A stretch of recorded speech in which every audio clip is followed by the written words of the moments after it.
history for being a corrupt country. Manila is the most corrupt city. Na ditong mga yawa o peste, ruled by political dynasty.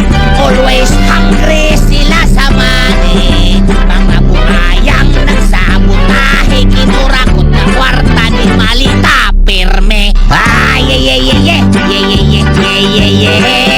Philippines is a corrupt country.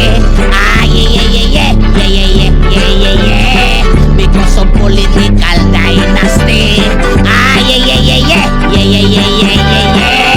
Nasulod ta sa top 3 according to our geography. Philippines is a corrupt country. Sas! So maura to guys. Thank you.